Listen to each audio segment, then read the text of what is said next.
उसको अच्छे से समझेंगे, ध्यान से सुनना। कोई भी ऑब्जेक्ट रेस्ट में भी हो सकता और सेम टाइम पे वो मोशन में भी हो सकता है, डिपेंड करता है आप उस ऑब्जेक्ट को कहाँ से ऑब्जर्व कर रहे हैं। क्लियर है कि नहीं? आपका पॉइंट ऑफ व्यू क्या है, आपका नज़रिया क्या है, नज़रिए के ऊपर डिपेंड करता है कि वो ऑब्जेक्ट रेस्ट में होगा कि मोशन में होगा। उसी नज़रिए को, उसी पॉइंट ऑफ व्यू को अपन क्या बोलते हैं, उसी पॉइंट ऑफ व्यू को अपन क्या बोलते हैं, फ्रेम ऑफ रेफरेंस बोलते हैं। इतनी बात क्लियर हुई? जैसे मान लो आप पृथ्वी के ऊपर हो या फिर आप बस के अंदर बैठे मान लो, ठीक है ना। अब बस के अंदर आपका बगल वाला जो फ्रेंड है जो कि आपके साथ में मतलब बैठा हुआ है, वो आपको कुछ समय पहले भी वो आपके साथ था, कुछ समय बाद भी वो आपके साथ में है, मतलब उसकी पोजीशन चेंज नहीं हो रही, तो आप क्या बोलोगे, वो जो आपका फ्रेंड है वो रेस्ट में है। लेकिन अगर आप बस के बाहर होते और बस मूव कर रही होती, आप उस टाइम पे अपने फ्रेंड को देखते, उस टाइम पे क्या लगता आपको कि देखो वो बस मूव कर रही, आपका फ्रेंड भी मूव कर रहा है, तो आपके फ्रेंड की पोजीशन चेंज हो रही, तो वो क्या कहलाएगा, मोशन में कहलाएगा। जब आप बस के अंदर थे तो वही फ्रेंड रेस्ट में था, जब आप बस के बाहर आ गए तो वो फ्रेंड कैसा हो गया, मोशन में हो गया। तो आपका देखने का जगह बदल गई, देखने का नजरिया बदल गया, आपका फ्रेम ऑफ रेफरेंस चेंज हो गया। समझे कि नहीं समझे? तो फ्रेम ऑफ रेफरेंस उसको बोलोगे, फ्रेम ऑफ रेफरेंस वह नजरिया है जिसकी वजह से अपन बता पाएंगे कोई भी ऑब्जेक्ट रेस्ट में है कि मोशन में। समझे कि नहीं समझे? तो एक ऐसा पॉइंट या फिर सिस्टम जिसकी हेल्प से अपन क्या कर पाए, किसी भी ऑब्जेक्ट की पोजीशन, मोशन, है ना, अदर प्रॉपर्टी जैसे डिस्प्लेसमेंट हो गया, वेलोसिटी हो गया, एक्सीलरेशन हो गया, है ना, उसको मेजर कर पाए, ऑब्जर्व कर पाए, उसको अपन क्या बोलते हैं, फ्रेम ऑफ रेफरेंस बोलते। क्या बोलते हैं उसको?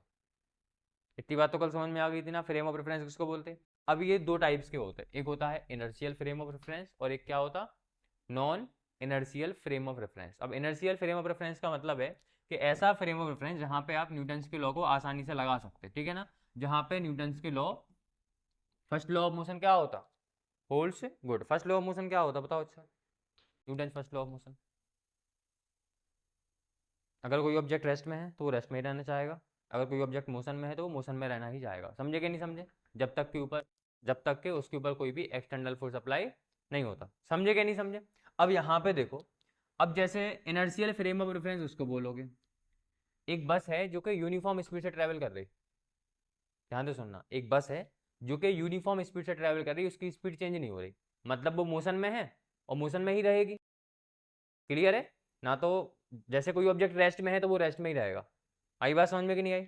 अगर कोई ऑब्जेक्ट मोशन में है तो मोशन में ही रहेगा, इसी को अपन क्या बोलते हैं, Newton first law of motion बोलते हैं। आई बात समझ में कि नहीं आई? तो यहाँ पे ध्यान से सुनो, एक फ्रेम ऑफ रेफरेंस है attach to a person in a बस।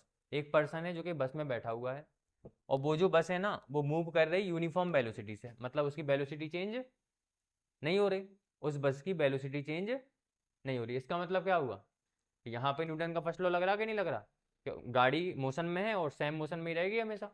क्लियर है?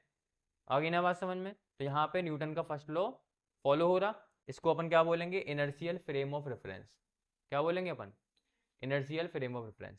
अब अगर हम इसका यहाँ पे फ्रेम ऑफ रेफरेंस चेंज कर दें, एक पर्सन है जो कि बस में बैठा हुआ है लेकिन बस जो है ना वो यूनिफॉर्म स्पीड से ट्रेवल नहीं कर रही। जैसे मान लो उसने कोई टर्न लिया बस ने, तो वहाँ पे क्या होगा, ब्रेक लगाएगा, है ना, उसके बाद फिर स्पीड फिर से बढ़ेगी, तो वहाँ पे वेलोसिटी यूनिफॉर्म नहीं है, वहाँ पे वेलोसिटी यूनिफॉर्म नहीं है, वहाँ पे न्यूटन का फर्स्ट लॉ अच्छे से नहीं लगा पाओगे। समझे कि नहीं समझे? क्लियर हुआ कि नहीं हुआ? इसलिए इसको अपन क्या बोलेंगे, non inertial frame of reference बोलेंगे। क्लियर? तो अगर कोई ऑब्जेक्ट रेस्ट में है या फिर यूनिफॉर्म वेलोसिटी के साथ मूव कर रहा तो अपन क्या बोलेंगे कि वो इनर्शियल फ्रेम ऑफ रेफरेंस है। और अगर कोई ऑब्जेक्ट जैसे एवरेज वेलोसिटी के साथ मूव कर रहा है या फिर उसकी वेलोसिटी चेंज हो रही तो अपन क्या बोलेंगे, non inertial frame of reference बोलेंगे।